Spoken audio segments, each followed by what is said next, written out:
हरिओम। सभी सनातन धर्म प्रेमियों का स्वागत करता हूँ।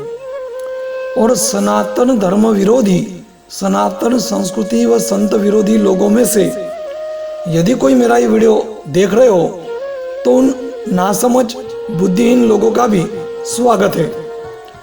सभी के लिए दरवाजे खुले रखते हैं हम, जिन्हें आना हो आ सकते हैं।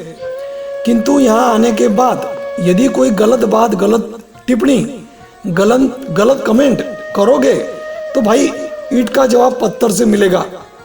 क्योंकि तुम जैसे संत निंदकों के कारण ही आज देश महामारी जैसे बहुत बड़े संकट का सामना कर रहा है। पूज्य संत श्री आशाराम जी बापू को जेल गए 7.5 साल से अधिक हो गए हैं। 7.5 साल से अधिक बड़े बड़े अपराधियों को बेल मिल जाती है और वो आज़ाद घूमते हैं। किंतु 84 वर्षीय संत को झूठे आरोप के तहत जेल में रखा गया है। 8 वर्षों में जमानत नहीं मिली, पैरोल नहीं मिली।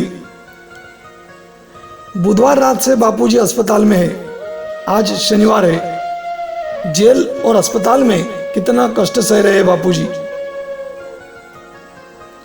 पूज्य बापूजी जैसे संत पर अत्याचार हुआ, उसी का नतीजा है कि आज देश को एक बड़ी आपदा का सामना करना पड़ रहा है। गत 7 वर्षों में पूज्य श्री को नहीं छोड़ा, किंतु अब कोरोना के चलते तो न्यायपालिका और सरकार को इस पर विचार करना चाहिए था। उनकी उम्र का तो सोचा होता। बापूजी की कोरोना की रिपोर्ट पॉजिटिव आई है, इसका जिम्मेदार जो भी है उन सभी जिम्मेदार लोगों को बहुत ज्यादा भुगतना पड़ेगा ही। किंतु एक ब्रह्मज्ञानी संत की कोरोना रिपोर्ट पॉजिटिव आना यह बहुत बड़ा संकेत है प्रकृति का।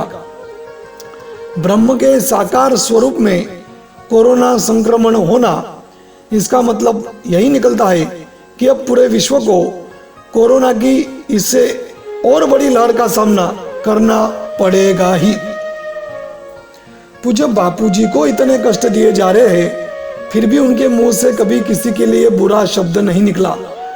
उन्होंने हमेशा सबका मंगल, सबका भला चाहा है। उनको कष्ट देने वालों का भी हित चाहते हैं बापू। किंतु प्रकृति बिल्कुल माफ नहीं करेगी, नहीं करेगी, नहीं करेगी। संत पर अत्याचार प्रकृति नहीं सह सकती, नहीं सह सकती, नहीं सह सकती। पूज्य श्री की रिपोर्ट पॉजिटिव दिखाकर संकेत दे दिया है प्रकृति ने कि अब संपूर्ण मानव जाति को इससे बड़ी आपदा के लिए तैयार रहना होगा ही। तैयार रहने का मतलब है कि वो आपदा झेलनी ही पड़ेगी। ऐसा मन अभी से बना लो सभी। वो आपदा नहीं टलेगी, नहीं टलेगी, नहीं टलेगी। चाहे वो कोरोना की बहुत बड़ी लहर हो या और बड़े बड़े संकट हो, वो अब नहीं टलेंगे, नहीं टलेंगे।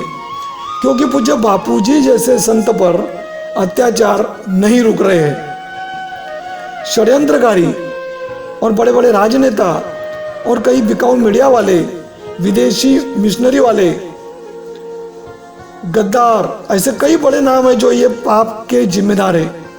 किंतु आम लोगों में भी कई ऐसे हैं जो महान संत को दोषी मानकर उन पर गलत टिप्पणियां करते रहते हैं। सोशल मीडिया में तरह तरह के निंदनीय पोस्ट वो कमेंट्स करते रहते हैं।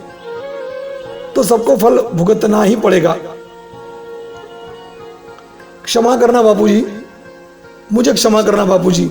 आप चाहे जितना मंगल चाहो, आप चाहे जितना भला चाहो इन मूर्खों का, किंतु प्रकृति इन्हें माफ नहीं करेगी बापूजी, नहीं करेगी।